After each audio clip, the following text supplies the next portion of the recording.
Hello everyone, welcome back to ഒരു കഥ സിലിട്ടുമാസ് my dear കുട്ടികളെ. ഇന്നൊരു പ്രത്യേക തരം മിസ്റ്ററി മൂവിയാണ് നമ്മൾ കാണാൻ പോകുന്നത്. 2022 റിലീസ് ചെയ്ത ദ സെല്ലാർ. ഒരു പഴയ അമേരിക്കൻ വീട്. ആ വീട്ടില് എല്ലാ അമേരിക്കൻ വീട്ടിലും ഒരു ബേസ്മെന്റ് ഉണ്ടാവുമല്ലോ, അങ്ങനൊരു ബേസ്മെന്റ് അവിടെയുണ്ട്. അതിനെ സെല്ലാർ എന്നാണ് വിളിക്കുന്നത്. ഒരു പത്തായപ്പുര പോലെ. ഈ വീട് ടൗണിലുള്ള ഒരു കുടുംബം വാങ്ങുന്നു. എന്നിട്ട് അവര് ആ വീട്ടിൽ താമസിക്കാൻ വന്നപ്പോൾ മുതൽ ഈ ബേസ്മെന്റിനകത്ത് എന്തോ പതിയിരിക്കുന്നത് പോലെ ഫീൽ ചെയ്യും. ആ രഹസ്യം എന്താണെന്നുള്ളതാണ് നമ്മൾ ഈ കഥയിലൂടെ കാണാൻ പോകുന്നത്.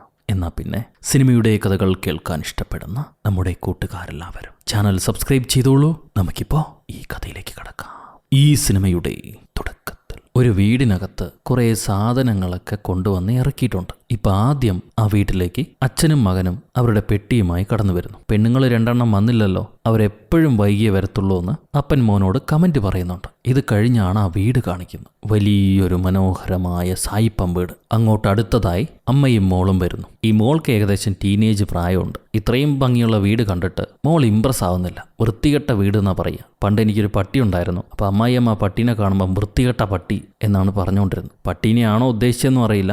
എന്തായാലും ഇവിടെ മോൾക്ക് ആ വീട് ഇഷ്ടപ്പെട്ടിട്ടില്ല. പിന്നെ വീട് ടൗണിൽ നിന്ന് ഒരുപാട് ദൂരെ ആയതും അവൾക്ക് അങ്ങോട്ട് പിടിച്ചിട്ടില്ല. അത് കഴിഞ്ഞ് പെട്ടിയൊക്കെ എടുത്ത് മോള് വീടിനകത്തേക്ക് കയറിപ്പോവാം. അനിയന് കുറച്ചുകൂടെ ചെറുപ്രായമേ ഉള്ളൂ, ഒരു 10-12 വയസ്സ്. രണ്ടുപേരും നടുവിരൽ നമസ്കാരം കൊടുക്കുന്നുണ്ട്, സാധാരണ സിബ്ലിങ്സിനെ പോലെ. ഈ മോള് വീടിനകത്തേക്ക് കയറി നോക്കുമ്പോഴാണ് ആ പഴയ വീടിനകത്തുള്ള മുന്നേ അവിടെ താമസിച്ചിരുന്ന ആൾക്കാരുടെ സാധനങ്ങൾ ഒന്നും തന്നെ മാറ്റിയിട്ടില്ല. ഒരുപാട് ചുവർ ചിത്രങ്ങളൊക്കെ ഉണ്ട്. ആകെ മൊത്തം അലങ്കോലായി കിടക്കുക. കുറെ വൃത്തിയാക്കാനുണ്ട്. അപ്പം വന്നിട്ട് പറയും, നിങ്ങൾ ആരും ബേജാറാവണ്ട, ഒരു വാക്കും എടുത്ത് ഞാൻ തന്നെ ക്ലീൻ ആക്കിക്കോളാം. ഈ വീടിന്റെ എല്ലാ മുറികളിലും എന്തോ ഒരു അക്ഷരം കൊത്തിവെച്ചിട്ടുണ്ട്. ആ റൂമിന്റെ എൻട്രൻസ് ഭാഗത്ത്. അതെന്താണെന്നൊന്നും മനസ്സിലാവുന്നില്ല. ഈ സമയത്ത് മോൾ അമ്മയോട് ചോദിക്കും, ഈ വീട്ടിൽ എന്താ ഇങ്ങനെ പഴയ സാധനങ്ങളൊക്കെ ഉള്ളേ, അതൊന്നും മാറ്റിയിട്ടില്ലേ? അപ്പൊ അമ്മ പറയാണ്, വീട് വാങ്ങിച്ചപ്പോ ഇവിടെയുള്ള സാധനങ്ങളും കൂടെ കിട്ടി, അതിൽ വേണ്ടത് മാത്രം എടുത്തിട്ട് വേണ്ടാത്തത് കളയാലോ, എന്തായാലും ഈ ഫോട്ടോസൊക്കെ നമുക്ക് മാറ്റി കളയാന്ന് പറയും. ഇത് കഴിഞ്ഞ് അപ്പൻ വന്ന് മോളെ വിളിച്ചോണ്ട് പോകുന്നു. നിനക്കൊരു പ്രത്യേക മുറി ഞാൻ കാണിച്ചു തരാമെന്ന് പറഞ്ഞിട്ട് പോയി നോക്കുമ്പം വലിയൊരു ലൈബ്രറി ഉണ്ട് ആ വീടിനകത്ത്. ഇവിടെ മുന്നേ താമസിച്ചിരുന്ന ആള് വീട്ടിൽ തന്നെ വലിയൊരു ലൈബ്രറി പണിത് വെച്ചിരിക്കുക. ഒരുപാട് പുസ്തകങ്ങളുണ്ട് അവിടെ. പുള്ളിക്കാരൻ പ്രൊഫസറാന്ന് തോന്നുന്നുണ്ട്. മോളത് കണ്ടിട്ട് വലിയ ഇംപ്രസ് ഒന്നും ആവുന്നില്ല. അപ്പം പറയും, ഞാൻ ചെറുപ്പത്തിൽ ഇങ്ങനൊരു ലൈബ്രറി ഒരുപാട് ആഗ്രഹിച്ചാണെന്ന്. ഇത് കഴിഞ്ഞ് പുറത്തേക്ക് വന്ന മോള് മറ്റൊരു അടഞ്ഞു കിടക്കുന്ന മുറി കണ്ടിട്ട് ചോദിക്കുകയാണ്, അവിടെ എന്താണച്ചാന്ന്. അപ്പം പറയും, അത് സെല്ലാറാണ്, അവിടെ എന്താ ഉള്ളതെന്ന് ഇതുവരെ ഞാൻ നോക്കിയിട്ടില്ല, വേണമെങ്കിൽ ഒന്ന് പോയി നോക്കാമെന്നും പറഞ്ഞ് അപ്പനും മോളും അതിനകത്തേക്ക് വരുന്നു. എന്നാൽ അകം കയറി നോക്കുമ്പോഴേക്കും അവിടെ വൃത്തികേടായി കിടക്കുന്നതുകൊണ്ട് നല്ല മണം ഉണ്ടാവും. അതുകൊണ്ട് മോൾക്കത് കാണാൻ താല്പര്യമില്ല. ഇവര് തിരികെ ഇറങ്ങി വരിക. ഈ സെല്ലാറിന് തിരിച്ചിറങ്ങാൻ നേരം മോള് മാത്രം അകത്ത് പെട്ടുപോകും. കതക് തനി അടയുന്നു. അപ്പം കതക് തുറക്കാൻ നോക്കുന്നുണ്ട്. പക്ഷെ ലോക്ക് വീണത് ലൂസ് ആവുന്നില്ല, തുറക്കാൻ കഴിയുന്നില്ല. മോളാണെങ്കിൽ ദേഷ്യപ്പെട്ട്, കളിക്കല്ലാച്ചാ, കതക് തുറക്ക്, അല്ലെങ്കിൽ തന്നെ ഞാൻ ദേഷ്യത്തിരിക്കുക, വെറുതെ എന്നെ പ്രാന്ത് പിടിപ്പിക്കണ്ട, കതക് തുറക്കെന്നും പറഞ്ഞ് ബഹളം വെച്ച് കതവി തട്ടിക്കൊണ്ടിരിക്കുക.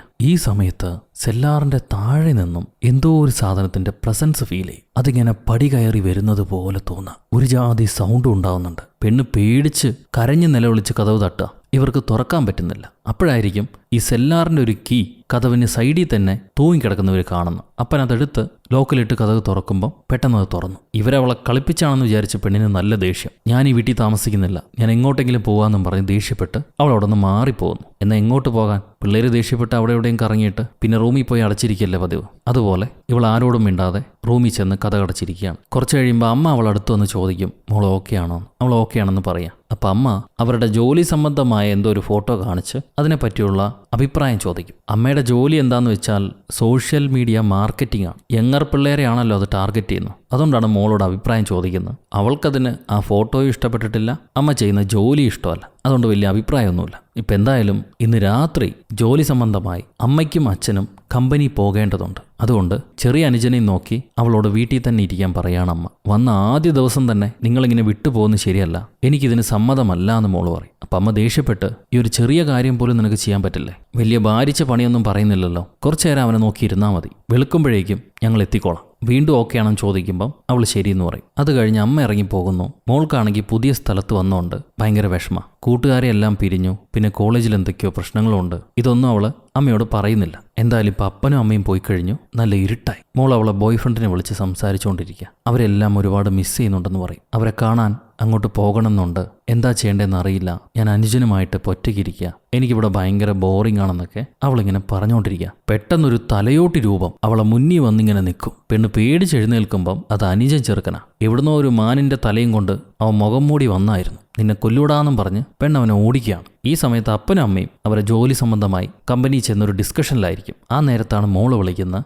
രാത്രി ഒരുപാട് സമയമായിട്ടും അനുജൻ പോയി കിടന്നുറങ്ങാൻ പറഞ്ഞിട്ട് കിടക്കുന്നില്ല, കമ്പ്യൂട്ടർ ഞോണ്ടിക്കൊണ്ടിരിക്കുകയാണെന്ന്. ഉടനെ അമ്മ അനുജന് ഫോൺ കൊടുക്കാൻ പറഞ്ഞിട്ട് അവനെ ചീത്ത പറയും. എത്രയും പെട്ടെന്ന് പോയി കിടക്കാൻ പറയും. ചെറുക്കൻ ശരിയെന്ന് പറഞ്ഞ് കോള് കട്ട് ചെയ്യുന്നു. ഈ സമയത്ത് ആ മാനിന്റെയോ വരയാടിന്റെയോ തലയോട്ടിയില്ലേ, അത് എവിടുന്നാ കിട്ടിയെന്ന് ചേച്ചി അനുജനോട് ചോദിക്കുക. അനിയൻ പറയും അവന്റെ കബേർഡിനകത്തുനിന്ന് കിട്ടിയതാണ്. ആ കബേർഡിനകത്ത് നോക്കുമ്പോൾ പഴയകാലത്ത് എണ്ണാൻ ഉപയോഗിക്കുന്ന ചെറിയ ചെറിയ മുത്തുകളൊക്കെ കോർത്തിട്ടുള്ളൊരു കളിപ്പാട്ടുമല്ലേ, അതും ഉണ്ടാവും. ഒപ്പം ഒരു പാട്ട് വെട്ടിയുണ്ടാവും. അനുജൻ പറയാണ് അവന്റെ ക്ലാസ്സിലൊരു ചെറുക്കൻ പറഞ്ഞിരുന്നു അത്രേ, ഇവര് വാങ്ങിച്ച ഈ വീട് പണ്ടൊരു മന്ത്രവാദിയുടേതായിരുന്നു, ആ മന്ത്രവാദിക്ക് സാത്താനുമായി കണക്ഷൻ ഉണ്ടായിരുന്നു, രണ്ടുപേരും ലബ്ബായിരുന്നു. ചേച്ചി മിണ്ടാതിരിയടാന്നും പറഞ്ഞ് ആ പാട്ട് പെട്ടിയും കളിപ്പാട്ടും എടുത്ത് തുടച്ച് ഇവരെ മുറി വയ്ക്കുന്നു. എന്നിട്ട് മെല്ലെ ആ പാട്ട് പെട്ടി ഒന്ന് പ്ലേ ചെയ്ത് നോക്കും. അപ്പം അതിൽ പാട്ടല്ല പാടുന്ന, ആരോ ചെയ്ത റെക്കോർഡിംഗ് ആണ് പറയുന്നത്. Delta point vector sum epsilon 1 dy/dx എന്നൊക്കെ എന്തൊക്കെയോ കണക്കുകൾ പറയുന്നു. എന്നിട്ട് അത് കൗണ്ട് ചെയ്യാൻ തുടങ്ങും. 1 2 3 4 എന്ന് പറഞ്ഞ് കൗണ്ട് ചെയ്യാൻ തുടങ്ങും. ഇവൾക്കത് ഇഷ്ടപ്പെട്ടില്ല.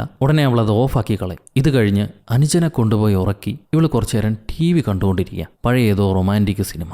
ആ നേരത്ത് ഈ സെല്ലാറിൽ നിന്ന് വലിയൊരു കാറ്റടിക്കും. ഈ കാറ്റ് വീടിനകത്തൂടെ പാസ് ചെയ്യുമ്പോൾ ഓരോ ലൈറ്റുകളായി അണഞ്ഞണഞ്ഞു വരുന്നു. മോൾ ഇരിക്കുന്ന മുറിയിലെ 2 ലൈറ്റും ഓരോന്നും മാറി മാറി മിന്നി മിന്നി അണഞ്ഞുപോയി. ഇപ്പൊ വീട് മൊത്തം ഇരുട്ടാ. ഇവക്ക് എന്താ ചെയ്യേണ്ടതെന്നറിയില്ല. പെണ്ണ് ഫോൺ എടുത്ത് അമ്മയെ വിളിച്ച് പറയും വീടിനകത്തെ ലൈറ്റ് മുഴുവൻ പോയെന്ന്. അപ്പൊ അമ്മ ഒരുപക്ഷെ ഫ്യൂസ് പോയതായിരിക്കും. മോൾ ആ സെല്ലാറിൽ ചെന്നൊന്ന് ചെക്ക് ചെയ്ത് നോക്കാവോ, അവിടെ ട്രിപ്പായിട്ടുണ്ടെങ്കിൽ എടുത്തു വിട്ടാൽ മതി, കറണ്ട് വന്നോളെന്ന് പറയാം. ഇത് കേട്ട് മോള് പേടിച്ചില്ല, ഒരിക്കലും ഞാൻ സെല്ലാറിൽ പോവില്ല, എനിക്ക് പേടിയാന്ന് പറയും. അപ്പം അമ്മ പേടിക്കേണ്ട ആവശ്യമൊന്നുമില്ല, ആ പത്തായപ്പുര നമ്മൾ കണ്ടതല്ല, അവിടെ ഒന്നുമില്ല, നീ ഇരുട്ട് കണ്ട് പേടിക്കുന്നതുകൊണ്ട് ചുമ്മാ നിനക്ക് തോന്നുന്ന. ഈ ഇരുട്ടത്തെങ്ങാനം മോൻ എഴുന്നേക്കുകയാണെങ്കിൽ അവൻ പേടിക്കില്ലേ, എനിക്ക് ഇത്രയും പ്രായമായില്ലേ, ഒന്ന് ചെല്ല്, അവന് വേണ്ടിയിട്ട് ചെല്ലെന്ന് പറയും. പെൺകുട്ടി ശരിയെന്നും പറഞ്ഞ് ഒരു മെഴുകുതിരിയും കത്തിച്ച് നേരെ സെല്ലാറിലേക്ക് പോകുന്നു. അവിടെ നിന്ന് താഴത്തേക്ക് പോകാൻ അവൾക്ക് പേടിയാ. മൊത്തം ഇരുട്ടായതുകൊണ്ടൊന്നും കാണുന്നില്ല, എനിക്ക് പേടിയാന്ന് അവൾ പറയുമ്പം അമ്മ പറയും എനിക്ക് പേടിയുള്ള സമയത്ത് ഞാൻ എന്താ ചെയ്യാന്നറിയോ, കൗണ്ട് ചെയ്യും. 1 മുതൽ 10 വരെ കൗണ്ട് ചെയ്യും. അപ്പം തന്നെ പേടി മാറിപ്പോവും. മോളൊരു കാര്യം ചെയ്യും, മെല്ലെ കൗണ്ട് ചെയ്ത് ഓരോ സ്റ്റെപ്പായിട്ട്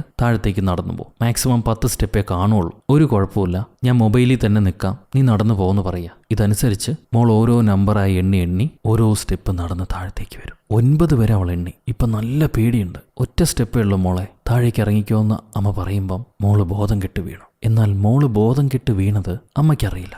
അമ്മ 10 എന്നുള്ള നമ്പരും കൂടെ മൊബൈലിൽ നിന്ന് കേൾക്കുക. അപ്പോൾ അവൾ താഴേക്ക് എത്തിയെന്ന് അമ്മയ്ക്ക് മനസ്സിലായി. എന്നാൽ ഇത് കഴിഞ്ഞ് വീണ്ടും കൗണ്ടിങ് കേൾക്കാം, മൊബൈലിലൂടെ കേൾക്കാം. 11 12 13 14 ഇങ്ങനെ കൗണ്ട് കേട്ടുകൊണ്ടേയിരിക്കുന്നതുകൊണ്ട് അമ്മ പേടിക്കും. ഉടനെ അപ്പനെയും വിളിച്ച് കാറെടുത്ത് ഇവർ തിരിച്ച് ഓടി വരാം. ഓടി വീട്ടിലേക്ക് എത്തി സെല്ലാർ മുറി ചെന്ന് നോക്കുമ്പം മകളെ കാണുന്നില്ല. തിരികെ വന്ന് മോനെ തപ്പുമ്പം മോൻ ആ വീട്ടിൽ തന്നെയുണ്ട്. ഇന്ന് ഈ പെൺകുട്ടി എങ്ങോട്ടാ പോയെന്നറിയില്ല. ഇവരുടനെ പോലീസിനെ വിളിച്ച് ടോർച്ച് ലൈറ്റൊക്കെ എടുത്ത് വീടിന് ചുറ്റും പരിസരം മുഴുവൻ പരതി നോക്കുക. അവളെ കണ്ടുപിടിക്കാൻ പറ്റിയില്ല. മോള് നിങ്ങളുമായിട്ട് വഴക്കുണ്ടാക്കിയോന്ന് പോലീസുകാരൻ ചോദിക്കുമ്പം അപ്പം പറയും അവൾക്ക് ഇങ്ങോട്ട് വന്നതിൽ താല്പര്യം ഉണ്ടായിരുന്നില്ല, ഇതിനു മുന്നേയും ഇതുപോലെ വഴക്കുണ്ടാക്കി അവൾ ഇറങ്ങിപ്പോയിട്ടുണ്ട്, കൂട്ടുകാരാരുടെയെങ്കിലും വീട്ടിൽ കാണും, കുഴപ്പമില്ല, രാവിലെ ആകുമ്പോൾ ആരെങ്കിലും വിളിച്ച് പറഞ്ഞോളും, ഞങ്ങൾ വെയിറ്റ് ചെയ്യാന്ന് പറയാം. പക്ഷെ അമ്മയ്ക്ക് സംശയമുണ്ട്, എന്തുകൊണ്ടാണ് തുടർച്ചയായ കൗണ്ടിങ് കേട്ടത്. പിറ്റേന്ന് രാവിലെ ആയിട്ടും ആരും അവരെ വിളിച്ചു പറയില്ല മോൾ എവിടെയുണ്ടെന്ന്. അതുകൊണ്ട് പോലീസുകാരും കുറച്ച് നാട്ടുകാരും പിന്നെ നമ്മുടെ കുടുംബവും ചേർന്ന് ആ വീടിന് പരിസരത്തുള്ള ഫോറസ്റ്റിലെല്ലാം അന്വേഷിച്ച് പോവാ. അവിടെയും തെളിവൊന്നും കിട്ടില്ല. അമ്മ കരഞ്ഞുകൊണ്ട് തിരികെ വീട്ടിലേക്ക് വരുന്നു. അച്ഛനമ്മയെ ആശ്വസിപ്പിക്കും, അവൾ ദേഷ്യപ്പെട്ട് പോയതായിരിക്കും, തിരികെ വരും, നീ പേടിക്കണ്ട. അപ്പം അമ്മ പറയാണ് ഇല്ല, നിങ്ങൾക്കറിയില്ല, മൊബൈലിലൂടെ അവളുടെ കൗണ്ടിങ് ഞാൻ കേട്ടതാ, റിപ്പീറ്റായി അത് കേട്ടുകൊണ്ടേയിരുന്നു, അതുകൊണ്ടാണ് എനിക്ക് പേടി. ആ കൗണ്ടിങ് ശബ്ദം അവളുടേതായിരുന്നില്ല, കാര്യമായി ഇവിടെ എന്തോ പ്രശ്നമുണ്ട്. ഇതും പറഞ്ഞു കഴിഞ്ഞ് അമ്മ കുറച്ച് മിസ്സിംഗ് പോസ്റ്ററൊക്കെ എടുത്ത് റോട്ടിലെ മരങ്ങളിൽ മുഴുവൻ തറച്ചുകൊണ്ട് നടക്കുക. ആ നേരത്തായിരിക്കും മകന്റെ സ്കൂളിൽ നിന്ന് കോള് വരുന്ന. മകനെ പിക്ക് ചെയ്യാൻ അമ്മ മറന്നുപോയി. ഒരു കുഞ്ഞിനെ പറ്റി മാത്രം ആലോചിച്ചുകൊണ്ട് മറ്റേ കുഞ്ഞിനെ മറന്നുപോയതാ. ഇവരുടനെ ഓടിച്ചെന്ന് മോനെയും പിക്ക് ചെയ്തുകൊണ്ട് തിരികെ വരും. ആ സമയത്ത് മോൻ ചോദിക്കുക ചേച്ചിനെ കിട്ടിയോന്ന്. ഇല്ല, കിട്ടിയില്ല, പക്ഷെ അവൾ എന്തായാലും തിരിച്ചു വരുമെന്ന് പറഞ്ഞിട്ട് അമ്മ മോനെയും വിളിച്ചുകൊണ്ട് നേരെ പോലീസ് സ്റ്റേഷനിലേക്ക് പോകും. എന്നിട്ട് അവർക്ക് എന്തെങ്കിലും വിവരങ്ങൾ കിട്ടിയോന്ന് ചോദിക്കുക. അതിന് പോലീസുകാർ പോലീസുകാരൻ പറയും ഇവരെ വീടിന് ചുറ്റുമുള്ള എല്ലാ CCTV ക്യാമറകളും അവിടുത്തെ ടൗണിലുള്ള CCTV ക്യാമറകളും ചെക്ക് ചെയ്ത് നോക്കി. ഒരു ലീഡ്സും കിട്ടിയിട്ടില്ല. ആ സമയത്ത് ഈ പെൺകൊച്ചിന്റെ സോഷ്യൽ മീഡിയ ഹിസ്റ്ററി ചെക്ക് ചെയ്ത് നോക്കിയിരുന്നു പോലീസുകാർ, അവിടെ എന്തെങ്കിലും ഇൻഫർമേഷൻ കിട്ടുമെന്ന് അറിയാൻ വേണ്ടിയിട്ട്. അപ്പോൾ ആ സോഷ്യൽ മീഡിയയിൽ നിന്നാണ് പെൺകുട്ടി ഒരുപാട് ബുള്ളി ചെയ്യപ്പെട്ടിട്ടുണ്ട്, ഹറാസ് ചെയ്യപ്പെട്ടിട്ടുണ്ട് എന്നുള്ളത് പോലീസിന് മനസ്സിലായത്. സോ അവൾ വിഷമത്തിലായിരുന്നു. ആ വിഷമം അവൾ പാരൻസുമായിട്ട് പങ്കുവച്ചിട്ടില്ല. അത് കേൾക്കുമ്പോൾ അമ്മയ്ക്ക് വിഷമം. അവർ പറയാണ് എത്ര തന്നെ ഞങ്ങളോട് അവൾക്ക് ദേഷ്യം ഉണ്ടെങ്കിലും അവൾ ഒരിക്കലും ഓടിപ്പോയിട്ടില്ല. ആ സെല്ലാറിൽ എന്തോ സംഭവിച്ചിട്ടുണ്ട്, എനിക്കത് മനസ്സിലായി. നിങ്ങൾക്കൊന്നുകൂടെ ആ സെല്ലാർ അവിടെ ഫോറൻസിക് ആൾക്കാരെ വെച്ച് പരിശോധിക്കാൻ പറ്റുമോ എന്ന് ചോദിക്കുകയാണ് അമ്മ പോലീസുകാരോട്. പോലീസുകാരൻ പറയും ഇതൊരു ക്രിമിനൽ കേസ് അല്ലാത്തതുകൊണ്ട് നമുക്ക് ഫോറൻസിക്കിനെ വെച്ച് അന്വേഷിക്കാൻ പറ്റില്ല, ഇത് സാധാരണ മിസ്സിംഗ് കേസാണ്, പേടിക്കേണ്ട പൊയ്ക്കോളൂ, എന്തെങ്കിലും വിവരം കിട്ടിയാൽ ഞങ്ങൾ അറിയിക്കാമെന്നും പറഞ്ഞ് പോലീസ് അമ്മയെ പറഞ്ഞുവിടാ. തിരികെ വീട്ടിലേക്ക് വരുന്ന അമ്മ ആ വീടിന് മുന്നിലായി ഈ വീടിന്റെ പേര് എഴുതി വെച്ചിരിക്കുന്ന കാണും. എന്തോ സോൾ വീട്ടി കൊകുള അങ്ങനെ എങ്ങാണ്ടാണ്, പഴയ എന്തോ ഒരു മൊഴി. ഈ പേര് അവർ ഇന്റർനെറ്റിൽ എന്താണെന്ന് പറഞ്ഞ് സെർച്ച് ചെയ്ത് നോക്കുക. അപ്പോൾ അതൊരു ഏൻഷ്യൻ ലാംഗ്വേജ് ആയിരിക്കും. ഏതോ പാരലൽ ഡൈമെൻഷൻ വേൾഡിനെ പറ്റിയൊക്കെയാണ് അതിൽ പ്രതിപാദിക്കുന്നത്. എന്താണെന്ന് ഇവർക്ക് മനസ്സിലായില്ല. ഇപ്പം അമ്മ മോനോടൊരു കാര്യം പറയാൻ വേണ്ടി അവൻ അടുത്ത് വിളിക്കും. അവൻ പന്ത് കളിച്ചുകൊണ്ടിരിക്കുകയായിരുന്നു. ആ പന്ത് അവൻ നിലത്തിട്ട് അമ്മയെ കാണാൻ വേണ്ടി പോവാ. ഈ നിലത്തിട്ട പന്ത് സെല്ലാറിന് നേരെ ഉരുണ്ടുപോകും. മോൻ അമ്മയുടെ അടുത്തെത്തുമ്പം അമ്മ ചോദിക്കുകയാണ് അന്ന് രാത്രി എല്ലിയുടെ സ്വഭാവം എങ്ങനെയായിരുന്നു, അവൾ എന്തെങ്കിലും കുഴപ്പമുണ്ടാക്കിയോന്ന്. മോൻ പറയും കുഴപ്പമൊന്നുമില്ലായിരുന്നു, എല്ലാ ദിവസത്തെയും പോലെ ഒരുമാതിരി ചൊറിയുന്ന സ്വഭാവം തന്നെയായിരുന്നു അവളുടെ, വേറെ കുഴപ്പമൊന്നുമില്ലായിരുന്നു. പിന്നെ നിങ്ങൾ എന്തെങ്കിലും കുസൃതി അന്ന് കാണിച്ചോന്ന് അമ്മ ചോദിക്കുമ്പോൾ മോൻ പറയും ഞങ്ങൾക്ക് ആ പഴയ പാട്ട് പെട്ടി കബേർഡിനകത്തുനിന്ന് കിട്ടി, അതൊരു തവണ പ്ലേ ചെയ്ത് നോക്കിയിരുന്നു എന്ന്. അമ്മ ആ പാട്ട് പെട്ടി കണ്ടിട്ട് സംശയിക്കൊന്നുമില്ല. ഇത് കഴിഞ്ഞ് പോലീസുകാരൻ മോളുടെ സോഷ്യൽ മീഡിയ അക്കൗണ്ടിനെ പറ്റി പറഞ്ഞല്ലേ, അതിൽ നിന്ന് എന്തെങ്കിലും വിവരം കിട്ടുമെന്ന് അറിയാൻ വേണ്ടി അമ്മ മോളുടെ അക്കൗണ്ട് എടുത്ത് നോക്കുക. അപ്പം മോള് ടാറ്റു ഒക്കെ ചെയ്ത ഫോട്ടോ അതിനകത്ത് കാണും. ദൈവമില്ല എന്നൊക്കെ പറഞ്ഞ് ടാറ്റു ചെയ്തിട്ടുണ്ട് കാലിൽ. ഇതൊന്നും അമ്മ കണ്ടിട്ടില്ല. അമ്മയെങ്ങാനും കണ്ടാൽ എന്നെ കൊന്നു കളയെന്ന് പറഞ്ഞ് അവൾ കമൻ്റ് ഒക്കെ കൊടുത്തിട്ടുണ്ടാവും. എന്തായാലും ഇത് കഴിഞ്ഞ് ഒരു കോലൻ ലൈറ്റും എടുത്ത് അമ്മ സെല്ലാറിനകത്തേക്ക് പോവാം. അവിടെ കാര്യമായ വെളിച്ചമൊന്നുമില്ല, അതുകൊണ്ടാണ് ഈ ലൈറ്റ് ഉപയോഗിക്കുന്നത്. സ്റ്റെപ്പ് ഇറങ്ങി പോകുന്ന അമ്മ ഒരു സംഭവം കണ്ട് അത് ചെയ്യിക്കും. എന്താന്ന് വെച്ചാൽ ഈ സെല്ലാറിലെ ഓരോ സ്റ്റെപ്പിലും നമ്പർ കൊടുത്തിട്ടുണ്ട്, എഴുതി വെച്ചിട്ടുണ്ട്. 1, 2, 3 മുതൽ 9 വരെ. 10ാം സ്ഥാനം ഗ്രൗണ്ട് ലെവലാണ്. അവിടെ നീളത്തിൽ എന്തോ ഒരു ഇക്വേഷൻ എഴുതി വെച്ചിരിക്കുന്നു. അതെന്താണെന്ന് മനസ്സിലാവുന്നില്ല.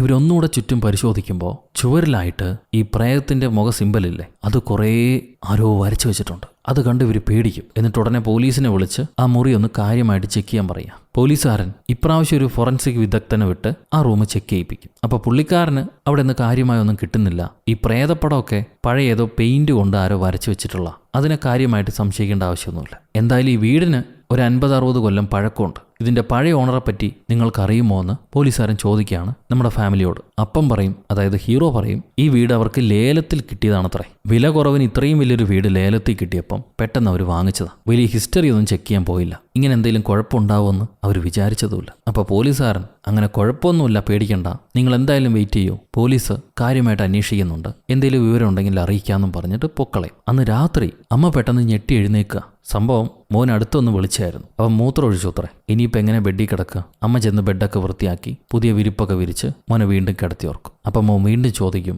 ചേച്ചി എപ്പോഴാണ് തിരിച്ചു വരാമെന്ന്. അമ്മ പറയാണ് ഞാൻ എന്ത് ചെയ്തിട്ടാണെങ്കിലും ചേച്ചിയെ തിരിച്ചു കൊണ്ടുവരും, മോൻ പേടിക്കണ്ട, മോൻ വിഷമിക്കണ്ട. ഇത് പറഞ്ഞു കഴിഞ്ഞ് അമ്മ തിരികെ അവരെ മുറിയിലേക്ക് പോകുന്ന സമയത്ത് വീണ്ടും ആരോ കൗണ്ട് ചെയ്യുന്ന ശബ്ദം കേൾക്കും. 8, 9, 10, 11. അതാ സെല്ലാറിൽ നിന്നാണ് കേൾക്കുന്നത്. ഇവർ നേരെ സെല്ലാറിനകത്തേക്ക് ചെല്ലുക. അപ്പം നേരത്തെ മോൻ കളിച്ചുകൊണ്ടിരുന്ന പന്തില്ലേ, അതവിടെ മോളി ഒരു അനക്കമില്ലാതെ നിപ്പുണ്ടാവും. ഈ അമ്മയുടെ കാല് തട്ടിയ ഉടനെ അതുരുണ്ട് സെല്ലാറിന് താഴത്തേക്ക് പോവാണ്. ഉടനെ ആ കൗണ്ടിങ് ശബ്ദം നിന്നു. ഇവർ ലൈറ്റ് ഇട്ട് നോക്കും, അവിടെ വേറെ ആരും ഉള്ളതായിട്ട് തോന്നുന്നില്ല. കുഴപ്പമൊന്നുമില്ലാത്തതുകൊണ്ട് തിരിച്ചു വരുന്നു. പിറ്റേന്ന് രാവിലെ അമ്മ കെട്ടിയോനെയും വിളിച്ച് ഈ വീട്ടിലെ ഓരോ റൂമിന് മുകളിലും ഒരു സിമ്പല് കൊടുത്തിട്ടുണ്ട്, ഒരു അക്ഷരം പോലെ. അതെന്താണെന്ന് അറിയണം, ഈ വീടിന് എന്തോ കുഴപ്പമുണ്ട്. മാത്രമല്ല സെല്ലാറിൽ നിന്ന് എനിക്ക് ഇങ്ങനെ ഒരു ഇക്വേഷനും കിട്ടി, ഇതെന്താണെന്ന് നമുക്ക് കണ്ടുപിടിക്കണം എന്ന് പറയും. അപ്പൊ ഭർത്താവ് നീ ഇങ്ങനെ അനാവശ്യമായ കാര്യങ്ങളെപ്പറ്റി ചിന്തിക്കേണ്ടതില്ല, പഴയകാലത്ത് ആരെങ്കിലും എന്തെങ്കിലുമൊക്കെ എഴുതി വെച്ചതായിരിക്കും, അതിങ്ങനെ വലിയ വിഷയമാക്കേണ്ട കാര്യമില്ല, മോള് പോയതുകൊണ്ട് നീ അപ്സെറ്റാ, അതുകൊണ്ടാണ് ഇങ്ങനെയുള്ള ഹാലൂസിനേഷനൊക്കെ തോന്നുന്നത്. അവൾ തിരികെ വരും, പേടിക്കാതെ. നമ്മളോടുള്ള ദേഷ്യം കൊണ്ട് എവിടെയെങ്കിലും പോയി ഒളിച്ചിരിക്കുന്നതായിരിക്കും,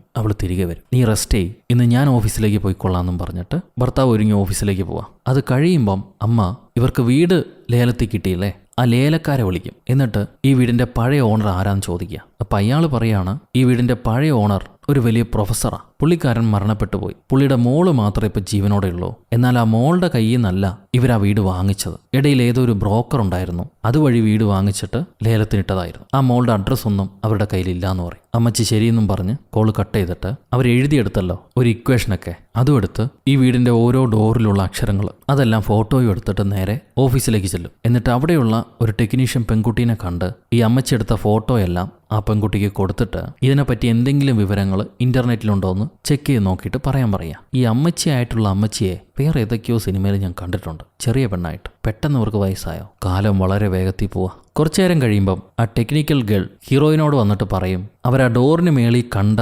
അക്ഷരങ്ങളൊക്കെ ഹീബ്രു ലാംഗ്വേജാ. അതൊരുമിച്ച് വെക്കുമ്പോൾ ലെവിയാത്താൻ എന്നൊരു പേരാണ് കിട്ടുന്നത്. അതെന്താണെന്ന് അവർക്കറിയില്ല, അങ്ങനെയാണ് കിട്ടുന്നതെന്ന് പറയും. ശരിയെന്നും പറഞ്ഞ് അമ്മ അവിടെ നിന്ന് ഇറങ്ങി മോനെ പിക്ക് ചെയ്യാൻ വേണ്ടി സ്കൂളിലേക്ക് പോകുന്നു. ആ സമയത്ത് മോൻ ആരുടെ കൂടെ അടിയുണ്ടാക്കി മൂക്കിലൊക്കെ രക്തമായിട്ടാണ് വന്നിരിക്കുന്നത്. ചോദിക്കുമ്പോൾ പറയും അവൻ്റെ ചേച്ചി മരിച്ചു പോയിന്ന് ഏതോ കൂട്ടുകാരൻ പറഞ്ഞു അത്രേ. അപ്പോൾ അവനുമായിട്ട് അടിയുണ്ടാക്കിയതാണെന്ന്. മോനെ സമാധാനിപ്പിച്ചിട്ട് അമ്മ നേരെ വീട്ടിലേക്ക് വന്ന് ഈ ലെവിയാത്താൻ എന്ന് പറഞ്ഞാൽ എന്താണെന്ന് പരിശോധിക്കുക. ഏതോ ഒരു വ്യാളിയുടെ ചിത്രം കണ്ടാണ് കിട്ടുന്നത്. വ്യാളിയാണോ പെരുമ്പാമ്പാണോ എന്നറിയില്ല, ഏതോ ഒരു കൊടിയ രൂപം, അതിൻ്റെ ചിത്രമാണ് കിട്ടുന്നത്. കൂടുതൽ വിവരങ്ങളൊന്നും തന്നെ ഇല്ല. ഇത് കഴിഞ്ഞാൽ പാട്ട് വെട്ടി. അതിനെന്തെങ്കിലും കുഴപ്പമുണ്ടോ, അതിലെന്തെങ്കിലും വിവരങ്ങൾ ഉണ്ടാവുമോ എന്നറിയാൻ വേണ്ടിയിട്ട് അമ്മച്ചി ആ പാട്ട് പെട്ടി പ്ലേ ചെയ്യുക. അവരത് പ്ലേ ചെയ്യുന്ന സമയത്ത് ഇവിടെ മോൻ ഗെയിം കളിച്ചുകൊണ്ടിരിക്കുകയാവും. അവൻ്റെ മുറിയിലെ ആ കൗണ്ടിങ് കളിപ്പാട്ടമല്ലേ, അതിലെ ഓരോ മുത്തുകളായിട്ടിങ്ങനെ അനങ്ങുക. 1 2 3 എന്നും പറയുമ്പോൾ ഓരോ മുത്തുകളായിട്ടിങ്ങനെ അനങ്ങുന്നു. മെല്ലെ കബേർഡിൻ്റെ ഡോറും തുറന്നു അവൻ്റെ മുറിയിലെ. ഇപ്പം ഈ പാട്ട് പെട്ടിയിൽ ആരോ എന്തൊക്കെയോ കണക്കുകൾ പറഞ്ഞിട്ട് കൗണ്ടിങ് തുടങ്ങി. ഈ കൗണ്ട് ചെയ്യുന്നതിനനുസരിച്ച് മോൻ ഇവിടെ അവൻ്റെ മുറിയിൽ നിന്ന് കൗണ്ട് ചെയ്ത് ഈ കബേർഡിനടുത്തേക്ക് നടന്നു പോവാ. അവന് ബോധമൊന്നുമില്ല, അവനിങ്ങനെ കൗണ്ട് ചെയ്ത് നടന്നു പോവാ. ആ നേരം അമ്മയ്ക്ക് എന്തോ സംശയം തോന്നി. അമ്മ ഓടി വരും. ഇവൻ കബേർഡിനടുത്തെത്തി 7 വരെ എണ്ണിക്കഴിഞ്ഞു. അപ്പോഴാണ് സ്റ്റീവൻ നീ എന്താ കാണിക്കണമെന്ന് അമ്മ ചോദിക്കുന്നു. പെട്ടെന്ന് ചെറുക്കന് ബോധം വരും. എന്താ അമ്മേ, എന്താ പറ്റിയേ, ഞാൻ എന്താ ചെയ്തതെന്ന് അവൻ ചോദിക്കുക. അവനൊന്നും മനസ്സിലാവില്ല. അമ്മയ്ക്ക് ആകെ മൊത്തം ഒരു സംശയം. എന്തായാലും മകൻ അവിടെ വിട്ടിട്ട് ഈ വീട്ടിലെ ഫോട്ടോകളൊക്കെ അമ്മച്ചി പരിശോധിക്കും. ആ വീടിന്റെ പഴയ ഓണർ പ്രൊഫസറുടെ വലിയൊരു ഫോട്ടോ ഉണ്ട്. അതിൽ പ്രൊഫസറുടെ കൈകൾ ദുമുദ്ര കാണിക്കുന്നുണ്ട്. 2 വിരൽ മാത്രം മുകളിലേക്ക് ഇങ്ങനെ പിടിച്ചിട്ട് ഒരു സിമ്പൽ കാണിച്ചിരിക്കുന്നു. എന്താണാവോ? എന്തായാലും ഈ വീടിനെ പറ്റിയും കൂടെ അക്ക പരിശോധിച്ച് നോക്കുമ്പം ആ വീട്ടിലുള്ള ആൾക്കാരെല്ലാം മിസ്സിംഗ് ആണെന്ന് പണ്ടത്തെ ഒരു ന്യൂസ് പേപ്പർ കട്ടിങ് കിട്ടും. ഇതവർ നോക്കി നിൽക്കുമ്പോഴാണ് സെല്ലാറിൽ നിന്ന് നല്ലൊരു കാറ്റ് വരുന്നത്. നേരത്തെ ഉണ്ടായ അതേപോലത്തെ കാറ്റ്. അതേപോലെ ഓരോ ലൈറ്റായിട്ട് അണയുന്നു. അമ്മച്ചിയുടെ മുറിയിലെ ലൈറ്റും അണഞ്ഞു. അപ്പോഴായിരിക്കും മകന്റെ കരച്ചിൽ കേൾക്കുന്നത്. ഇവർ മകന്റെ അടുത്തേക്ക് ഓടുമ്പം സെല്ലാറിൽ നിന്നായിരിക്കും മകന്റെ ശബ്ദം കേൾക്കുക. ഇവർ ഓടിച്ചെന്ന് സെല്ലാർ തുറക്കാൻ നോക്കുക, നടക്കുന്നില്ല. അതിന്റെ കീ നേരത്തെ അവിടെ ഉണ്ടായിരുന്നില്ലേ, അതും കാണുന്നില്ല. മോൻ പേടിക്കല്ലേ, അമ്മ ഇപ്പൊ തുറക്കാന്ന് പറഞ്ഞിട്ട് ഇവർ ആ കതക് വലിച്ച് തുറക്കാൻ നോക്കുന്നുണ്ട്, നടക്കുന്നില്ല. അവൻ എന്തേലും പറ്റിയോന്നറിയാൻ വേണ്ടി കീ ഹോളിൽ കൂടെ അകത്തേക്ക് നോക്കുമ്പം വലിയൊരു സാത്താൻ കണ്ണ്. ഇത് കണ്ട് പെണ്ണ് പേടിച്ച് പിറകിലേക്ക് വീഴുമ്പോഴാണ് ശരിക്കുള്ള മകൻ അങ്ങോട്ട് വരുന്നത്. അവൻ അമ്മയുടെ കരച്ചിൽ കേട്ടിട്ട് മുറിയിൽ നിന്ന് ഇപ്പോഴായിരുന്നു എഴുന്നേറ്റ് വന്നത്. അപ്പൊ നമ്മുടെ മമ്മി നേരത്തെ കേട്ട കരച്ചില് മകൻ്റേതായിരുന്നില്ല. ഇപ്പം പതിയെ ആ സെല്ലാർ മുറി തുറക്കുന്നുണ്ട്. എന്തേലും സംഭവിക്കുമോ എന്ന് പറഞ്ഞൊരു പേടിച്ചിരിക്കുമ്പം പെട്ടെന്ന് ലൈറ്റ് വരും. വീട്ടിൽ കറണ്ട് വന്നു, കുഴപ്പമൊന്നുമില്ല. തൊട്ടടുത്ത് തന്നെയായിട്ട് ആ ചാവി കിടപ്പുണ്ടാവും. അമ്മ കതക് തുറന്ന് മോൻ വെളിയിൽ തന്നെ നിൽക്ക്, ഞാനൊന്ന് പോയി നോക്കിയിട്ട് വരാമെന്നും പറഞ്ഞ് സെല്ലാർ മുറിയുടെ അകത്തേക്ക് പോകുന്നു. അമ്മ അകത്ത് കയറിയ ഉടനെ ഈ റൂം തനിയെ വലിച്ചടഞ്ഞു. അവർക്ക് എത്ര തിരിച്ചിട്ടും തുറക്കാൻ കഴിയുന്നില്ല. മോനോട് തുറക്കാൻ പറയുമ്പം അവനാണെങ്കിൽ കൊച്ചു പയ്യനല്ലേ, അത് വലിച്ചു തുറക്കാനുള്ള കരുത്തും ഉണ്ടാവില്ല. ഇപ്പോ അമ്മ താഴെ നിന്ന് എന്തോ ഒരു ശബ്ദം കേൾക്കുന്നു. എന്താണെന്നറിയാൻ വേണ്ടി കയ്യിലെ മൊബൈൽ ലൈറ്റ് ആ ഭാഗത്തേക്ക് കാണിക്കുക. പെട്ടെന്ന് മൊബൈൽ ആരോ തട്ടിക്കളഞ്ഞു. ഈ പേരിട്ടിന്നൊരു ശബ്ദം മാത്രം കേൾക്കുക. അവര് പേടിച്ചരണ്ട് നിൽക്കുക. അങ്ങനൊരു ശബ്ദം. മോനോട് കതക് തുറക്കാൻ പറയുമ്പം അവനെ കൊണ്ട് കഴിയുന്നില്ല. ആ കീ എടുത്ത് തിരിക്കാൻ പറയുക. അവനാണെങ്കിൽ കീ എത്തുന്നുമില്ല. എന്തോ ഒരു സാധനം, അതിന് രൂപമൊന്നും കാണുന്നില്ല. അതിങ്ങനെ അടുത്ത് വരുന്നതായിട്ട് അമ്മ ഫീൽ ചെയ്യുന്നുണ്ട്. ഇപ്പം മോന് കീ എത്താത്തതുകൊണ്ട് അവനൊരു കസേര കൊണ്ടുവന്ന് കീ എത്തിപ്പിടിക്കും. എന്നിട്ടും അവന് തുറക്കാൻ കഴിയുന്നില്ല. ഇപ്പം ആ പ്രസൻസ് അമ്മയുടെ അടുത്ത് വരുത്തി. എല്ലാം കഴിഞ്ഞെന്ന് പറഞ്ഞ് അമ്മ കണ്ണടച്ചിരിക്കുമ്പോഴാണ് ഭാഗ്യത്തിന് അപ്പൻ ജോലിയെല്ലാം തീർത്ത് ഓഫീസിൽ നിന്ന് വീട്ടിലേക്ക് എത്തിയിട്ടുണ്ടാവും. പുള്ളി ഓടി വന്ന് കതക് വലിച്ചു തുറക്കും. നോക്കുമ്പോൾ അമ്മയ്ക്ക് കുഴപ്പമൊന്നുമില്ല. അമ്മ പുറത്തു വരുന്നു. എന്നിട്ട് മുറി ചെന്നിട്ട് ഭർത്താവിനോട് പറയും, ആ സെല്ലാറിനകത്ത് എന്തോ ഉണ്ട്, ഞാൻ അതിൻ്റെ പ്രസൻസ് ഫീൽ ചെയ്തു. എൻ്റെ മൊബൈൽ അവിടെ തെറിച്ചു പോയതാ. മാത്രമല്ല ഈ വീട്ടിലുണ്ടായിരുന്ന ആൾക്കാരെല്ലാം മിസ്സിംഗ് ആണ്. അവരുടെ മോള് മാത്രമേ ഇപ്പം ജീവനോടുള്ളൂ അത്രേ. നമ്മുടെ മോൾ എങ്ങനെ മിസ്സായോ അതുപോലെ തന്നെ പണ്ട് ഇവിടെ ഉണ്ടായിരുന്ന ആൾക്കാരെല്ലാം മിസ്സിംഗ് ആയി പോയതാ. ഇത് കേട്ടിട്ട് നീ ഇങ്ങനെ ഓരോന്ന് ചിന്തിച്ചു കൂട്ടല്ലേ. അതെല്ലാം നിനക്ക് മോള് പോയതുകൊണ്ട് തോന്നുന്ന, നീ എന്നെയും കൂടെ കൺഫ്യൂസ് ആക്കല്ലേ, മിണ്ടാതിരിക്കേ. ഞാൻ ചെന്ന് നിന്റെ ഫോൺ എടുത്തുകൊണ്ട് വരാമെന്നും പറഞ്ഞ് അപ്പൻ സെല്ലാർ മുറി ചെന്ന് ഫോൺ തപ്പി നോക്കുക. എന്നാൽ ഫോൺ അവിടെ കാണില്ല. വേറെ അവിടെ കുഴപ്പമുള്ളതായിട്ടൊന്നും അപ്പനും ഫീലും ചെയ്യുന്നില്ല. പുള്ളിക്കാരൻ തിരിച്ചു പോകുന്നു. പിറ്റേന്ന് അമ്മ ഒരു ഡ്യൂപ്ലിക്കേറ്റ് ഫോണൊക്കെ റെഡിയാക്കി ഏതോ യൂണിവേഴ്സിറ്റിയിലേക്ക് പോവാണ്. അവിടുത്തെ ഏതൊരു പ്രൊഫസറെ കാണാൻ വേണ്ടിയിട്ട് അപ്പോയിൻമെൻ്റ് ഒക്കെ എടുത്തിരുന്നു. ഒരു ചെറുപ്പക്കാരൻ പ്രൊഫസർ പുള്ളിക്കാരനെ കണ്ട് ഈ സെല്ലാറിൽ നിന്ന് കിട്ടിയ ഇക്വേഷൻ ഇല്ലേ, അതമ്മ പുള്ളിക്കാരന് കൊടുത്ത് ഇതെന്താണ് സംഭവം എന്ന് നോക്കിയിട്ട് പറയാൻ ചോദിക്കും. അപ്പോൾ പുള്ളി ഇതൊരു മാത്തമാറ്റിക് ഇക്വേഷനാണ്, അങ്ങനെ സാധാരണക്കാർക്ക് ഇതിനെക്കുറിച്ച് അറിയില്ല, മാത്തമാറ്റിക്സ് ജീനിയസുകൾക്ക് മാത്രമേ ഈ ഇക്വേഷനെ പറ്റി അറിയുള്ളൂ, ഇതിനെപ്പറ്റി കാര്യമായി പഠിക്കേണ്ടതുണ്ട്, പഠിച്ചിട്ട് ഞാൻ പറയാമെന്ന് പറയും. ആ സമയത്ത് ഹീറോയിൻ ആ പ്രൊഫസറോട് പറയുന്നുണ്ട്, ഇന്ന ആളുടെ വീടാണ് ഞങ്ങൾ വാങ്ങിച്ചത്, ഡോക്ടർ ഫെദർസ്റ്റൺ, അങ്ങേരെ വീട്ടിൽ നിന്നാണ് ഈ ഇക്വേഷൻ കിട്ടിയത് എന്നൊക്കെ പറയുന്നുണ്ട്. അപ്പോഴാണ് ഈ ചെറുപ്പക്കാരൻ പ്രൊഫസർ പറയുക, ആ പഴയ ഡോക്ടറുടെ മുറിയാണിത്, അതായത് ഈ യൂണിവേഴ്സിറ്റിയിലാണ് ആ ഡോക്ടർ പഠിപ്പിച്ചുകൊണ്ടിരുന്നത്. പുള്ളിക്കാരൻ മാത്തമാറ്റിക് ജീനിയസ് ആയിരുന്നു. പക്ഷെ പെട്ടെന്നൊരു ദിവസം പുള്ളി പണി നിർത്തി വീട്ടിലേക്ക് പോയി. പുള്ളിയുടെ മകന് സുഖമില്ലാതായിരുന്നു, അങ്ങനെയാണ് പോയത്. പിന്നീട് പുള്ളിയെപ്പറ്റി ആരും ഒരു വിവരം കേട്ടിട്ടില്ല. അപ്പോൾ ഹീറോയിൻ പറയും, എൻ്റെ മോളും ആ വീട്ടിൽ വെച്ച് മിസ്സായിപ്പോയി,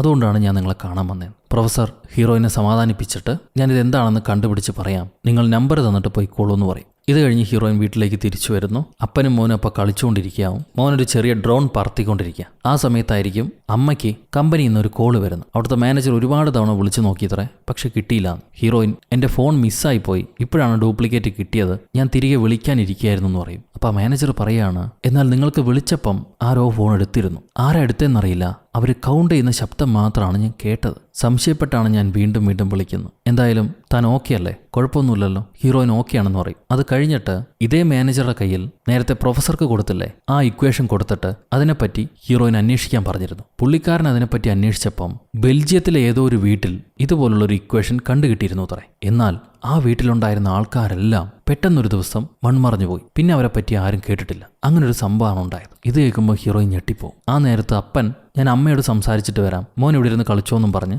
മോനെ കളിക്കാനിരുത്തി അമ്മയുടെ അടുത്തേക്ക് വരാം. ആ നേരത്ത് മോൻ ഒറ്റയ്ക്കിരിക്കുമ്പം ഈ കൗണ്ടിങ് കളിപ്പാട്ടമല്ലേ, മുത്തു കളിപ്പാട്ടം, അതിലെ മുത്തുക്കൾ വീണ്ടും അനങ്ങാൻ തുടങ്ങുന്നുണ്ട്. ഇപ്പോൾ അപ്പൻ അമ്മയെ കാണാൻ വരുന്ന സമയത്ത് അമ്മ അവൾ കണ്ടുപിടിച്ച കാര്യങ്ങളെല്ലാം അപ്പനോട് പറയും. ഈ വീട്ടിലുള്ള സിംബൽസ് എല്ലാം ഏതോ ഒരു ഗ്രീക്ക് മിത്തോളജിയാണ്. ഇതുണ്ടാക്കിയ ആള് ഏതോ പാരലൽ വേൾഡിലേക്ക് കടക്കാൻ വേണ്ടി ഈ വീട് പണിതുണ്ടാക്കിയതാ. അത് മാത്രമല്ല, വായ ഞാൻ കാണിച്ചു തരാമെന്നും പറഞ്ഞ് അമ്മച്ചി കെട്ടിയോനെയും വിളിച്ചുകൊണ്ട് പോയി ആ പടിയിലെ നമ്പറുകളെല്ലാം കാണിച്ചു കൊടുക്കും. പിന്നെ താഴത്തെ ഇക്വേഷനും. ഇതെല്ലാം ഒരു ഭർത്താവിന് കാണിച്ചു കൊടുക്കുന്ന സമയം മോനുണ്ടല്ലോ പെട്ടെന്ന് എഴുന്നേറ്റ് 1 2 3 എന്ന് കൗണ്ട് ചെയ്ത് കബേർഡിന് നേരെ നടന്നു പോകുന്നു. ഇവിടെ അമ്മ അപ്പനോട് ഇത്രയും കാര്യങ്ങൾ പറഞ്ഞു കൊടുത്തിട്ടും പുള്ളിക്കാരനൊന്നും അക്സെപ്റ്റ് ചെയ്യുന്നില്ല. ഇതെല്ലാം നിന്റെ ഹാലുസിനേഷനാണെന്ന് വീണ്ടും പറഞ്ഞുകൊണ്ടിരിക്കുക. ഇതേപോലെ ബെൽജിയത്തിൽ ഒരു കുടുംബം തന്നെ മിസ്സായി പോയി എന്ന് പറഞ്ഞിട്ടും പുള്ളി വിശ്വസിക്കുന്നില്ല. സങ്കടപ്പെട്ട് അവൾ തിരികെ നടക്കും. അപ്പന് ദേഷ്യം വന്ന് പുള്ളി അവിടെ കിട്ടിയൊരു ചുറ്റിയെടുത്ത് ഈ എഴുതി വെച്ചിരിക്കുന്ന ഇക്വേഷനില്ലേ അതിലേക്ക് ഓങ്ങി അടിച്ച് പൊട്ടിക്കാൻ നോക്കുക. അമ്മ അരുത് എന്ന് പറയുന്നുണ്ട്. ഈ വലിഞ്ഞടിക്കാൻ നേരം ആ കല്ല് പൊട്ടുന്നില്ല, ഒരു ഇരുമ്പിലടിച്ച ശബ്ദമാണ് വരുന്നത്. പെട്ടെന്ന്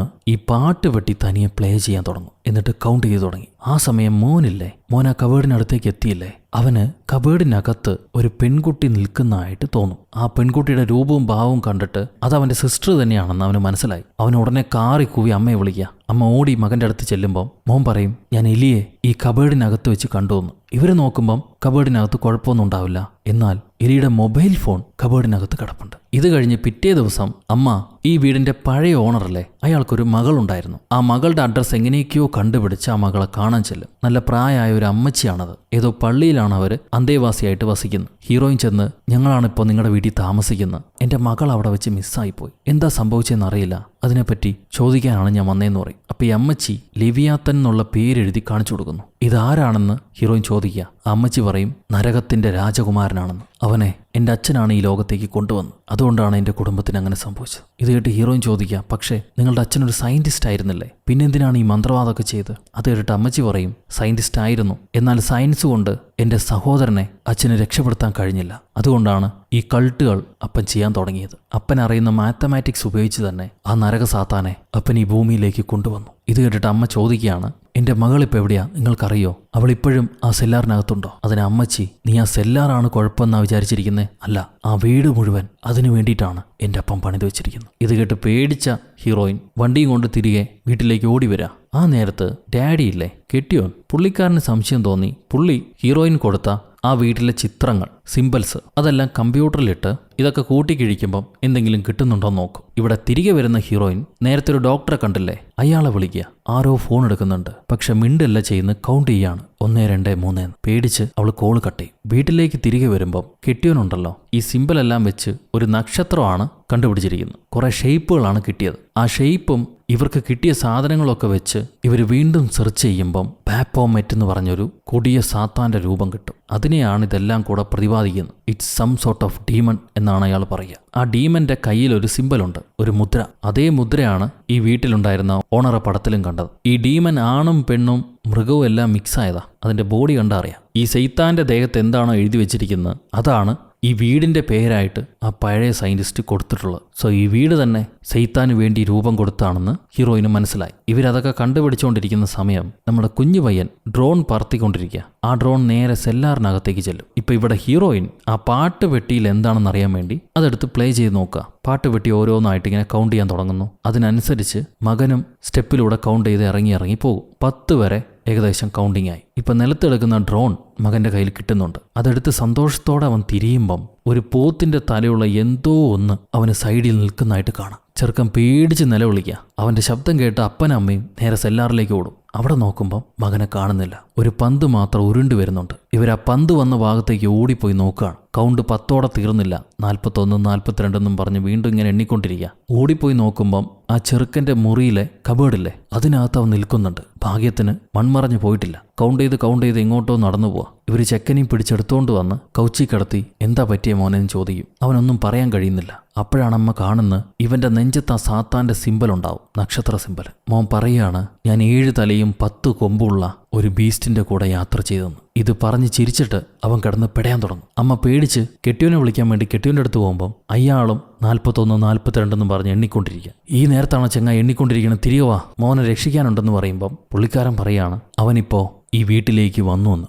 ആരാണെന്ന് നോക്കുമ്പം സെല്ലാർ കതകും തുറന്ന് എന്തോ ഒരു രൂപം ഇവരെ വീടിനകത്തേക്ക് കടക്കുന്നുണ്ട് വലിയ ശബ്ദത്തോടെ. അമ്മച്ചി പേടിച്ച് ഒരു ടേബിളിനടിയിൽ പോയി ഒളിച്ചിരിക്കും. കുറെ നേരം അവിടെ കാത്തിരുന്ന് ഒന്നും വന്നിട്ടില്ല എന്ന് വിചാരിച്ച് എഴുന്നേൽക്കുമ്പോഴാണ് പോത്തും ചെന്നായും മനുഷ്യനും കൂടെ ചേർന്ന് മെയ്റ്റ് ചെയ്താൽ ഒരു ജീവനെ കിട്ടില്ലേ, അതുപോലത്തെ ഒരു ജീവി. അതിനമ്മ റൂമിലിട്ട് പൂട്ടി വെച്ചിട്ട് നേരെ സെല്ലാറിലേക്ക് ഓടുക. ഇത്രയും വലിയ ജീവിനെ റൂമിലിട്ട് പൂട്ടാനൊക്കെ അമ്മമാരെ കൊണ്ടേ കഴിയുള്ളൂ. ഇവർക്ക് മോളുടെ ശബ്ദം കേൾക്കാം ഈ സെല്ലാറിൽ നിന്ന്. അമ്മ ഓടി സെല്ലാറിലേക്ക് ഇറങ്ങുമ്പം പഴയതുപോലെ അല്ലാതെ ഒരുപാട് നീളത്തിൽ കുറേയധികം പടികളുണ്ട്. ഇവർ ആ പടികളെല്ലാം ഓടി ഇറങ്ങുമ്പം താഴെ ഒരു ഡോറ്. ആ ഡോറും തുറന്ന് അകത്തേക്ക് കയറുമ്പം പിന്നെ ഒരു തുരങ്കം. ഈ തുരങ്കത്തിലൂടെ ഒരുപാട് ദൂരം മുന്നോട്ട് പോയാൽ കുറേയധികം വരണ്ടുണങ്ങിയ മനുഷ്യന്മാർ ഇങ്ങനെ ലൈനായി നരകത്തിലേക്ക് പോകുന്നത് പോലെ നടക്കുക. 56 58 35 എന്നൊക്കെ എണ്ണീട്ട്. ഈ ക്രിസ്തീയ വിശ്വാസത്തിൽ ശുദ്ധീകരണത്തിന് കൊണ്ടുപോകില്ലേ മരിച്ചു കഴിഞ്ഞാൽ, ഏതാണ്ട് അതുപോലത്തെ ഒരു സ്ഥലമാണ്. നരകമായതുകൊണ്ട് ചിലപ്പോൾ ചെളി മുക്കാൻ കൊണ്ടുപോകണമായിരിക്കും. എന്തായാലും ഒരുപാട് പേര് നടന്നു പോകുന്നുണ്ട്. ഇവരെല്ലാം സാത്താൻ ലോകത്തിന്റെ പല മൂലയിൽ നിന്നും പിടിച്ചുകൊണ്ട് അടിമകളാക്കി അവരെ നരകത്തിലേക്ക് കൊണ്ടുപോവാണ്. അങ്ങനെ ആയിരിക്കും. ഇവിടെ ഹീറോയിൻ തൻ്റെ മകൾ എവിടെയെങ്കിലും ഉണ്ടോയെന്ന് അറിയാൻ വേണ്ടി ടോർച്ച് അടിച്ച് നോക്കുക. അപ്പം അതിൽ മോളുടെ കാലിലൊരു ടാറ്റു ഇല്ലേ, അതേപോലത്തെ ടാറ്റു ഇട്ട വെളറി വെളുത്തൊരു പെൺകുട്ടി പോകുന്ന കാണും. അത് മകളാണെന്ന് അമ്മയ്ക്ക് മനസ്സിലായി. എലി മോളെ. അമ്മ മോളടുത്ത് വന്നു. നീ എങ്ങോട്ടും പോകരുത്, തിരികെ വായോ, നമുക്ക് വീട്ടിലേക്ക് പോകാമെന്നും പറഞ്ഞ് അമ്മ മോളെ വിളിക്കുക. പക്ഷെ മോക്ക് കാര്യമായി ബോധമൊന്നുമില്ല. ലേശം കഞ്ചാവ് അടിച്ച് ഫിറ്റ് പോലത്തെ ഒരു ബോധയാ. എന്തായാലും ആ അവസ്ഥയിലും അമ്മ മോളെയും വിളിച്ചുകൊണ്ട് തിരികെ ഓടി വരുന്നു. ഇടയിൽ ആ കൊമ്പ് വെച്ച സൈത്താൻ ഇത്തിരി ശല്യമൊക്കെ ചെയ്യുന്നുണ്ട്. അതിനെ ദൂരെ പോന്ന് പറഞ്ഞ് പേടിപ്പിച്ച് വിട്ടിട്ട് അമ്മ ഓടി വന്ന് വീടിനകത്ത് കയറി ആ സെല്ലാർ അടച്ചു വയ്ക്കും. എൻ്റെ കുടുംബത്തെ നിനക്ക് തരില്ല, പുറത്തു വന്ന വെട്ട് എരുമയെന്ന് പറഞ്ഞ് അതിനെ മിരട്ടിയിട്ട് അമ്മ കെട്ടിയോൻ്റെ അടുത്ത് ഓടിച്ചെല്ലും. അപ്പോൾ ഭർത്താവിനും മകനും കുഴപ്പമൊന്നുമില്ല, അവർ സേഫാ. മോള് വീട്ടിലെത്തിയതുകൊണ്ട് അവൾക്ക് പഴയ ബോധം തിരികെ വരികയും ചെയ്തു. ഇനി ഈ വീട്ടിൽ ഒരു നിമിഷം നിൽക്കാൻ പാടില്ല എന്നും പറഞ്ഞ് അമ്മ കുടുംബത്തെയും വിളിച്ച് ഓടി വെളിയിലേക്ക് ഇറങ്ങി പോകാൻ നോക്കുക. കതക് തുറക്കുമ്പണ്ട് അവിടെ വലിയൊരു പടിയാണ് കാണുന്നത്. നേരത്തെ താഴേക്ക് ഇറങ്ങിപ്പോണ പടിയായിരുന്നല്ലേ, ഇപ്പം മുകളിലേക്ക് പോകുന്ന പടി. ഉടനെ കുടുംബം കെട്ടിയോനും മക്കളും കൗണ്ട് ചെയ്യാൻ തുടങ്ങുന്നു. അവർ ഞങ്ങൾ അങ്ങോട്ടില്ലാന്നും പറഞ്ഞ് തിരികെ നടക്കുക. അവിടെ നിന്ന് വീട്ടിന്റെ വെളിഭാഗം കാണിക്കുമ്പം പഴകി ദ്രവിച്ച് ഒരുപാട് കാലപ്പഴക്കം വന്ന വീടാണ് കാണിക്കുന്നത്. അങ്ങനെയാണെങ്കിൽ ഈ ചെയ്ത്താൻ വന്ന എല്ലാ കുടുംബത്തെയും എങ്ങോട്ടെങ്കിലും പിടിച്ചുകൊണ്ട് പോകില്ലേ, അതുപോലെ ഇവരെയും കൊണ്ടുപോകാൻ ശ്രമിച്ചു. ഈ അമ്മ ഇടയിൽ കയറി കച്ചറുണ്ടാക്കിയതുകൊണ്ട് എവിടെയോ പകുതി വഴി പെട്ടിരിക്കുക ഇവര്. എന്തായാലും കുടുംബത്തോടെ കാണാതെ പോയതുകൊണ്ട് വലിയ കുഴപ്പമില്ല. ഇനിയിപ്പോൾ അമ്മയ്ക്ക് ബോധമുള്ളതുകൊണ്ട് പുള്ളിക്കാരി എങ്ങനെയെങ്കിലും പോരാടി ഇവരെല്ലാം തിരിച്ചു കൊണ്ടുവരുമെന്നുള്ളത് നമുക്ക് നോക്കാം, അടുത്ത എപ്പിസോഡിൽ നോക്കാം. എന്തായാലും അവിടെ വെച്ച് ദ സെല്ലാർ എന്ന സിനിമ അവസാനിക്കുന്നു. സോ ഗൈസ്, എങ്ങനെയുണ്ട് ഈ കഥ? നിങ്ങൾക്ക് ഇഷ്ടപ്പെട്ടു എന്ന് വിചാരിക്കുന്നു. നിങ്ങളുടെ അഭിപ്രായം കമന്റിലൂടെ രേഖപ്പെടുത്തുക. ലൈക്ക് ചെയ്യാനും ഷെയർ ചെയ്യാനും പുതിയ കൂട്ടുകാരെല്ലാവരും ചാനൽ സബ്സ്ക്രൈബ് ചെയ്യാനും ഒരിക്കലും മറക്കരുത്. അടുത്തൊരു അടിപൊളി സിനിമയായിട്ട് വീണ്ടും കണ്ടുമുട്ടുന്നത് വരെ until then it's bye from ഒരു കഥ സുലട്ടുമാസ്.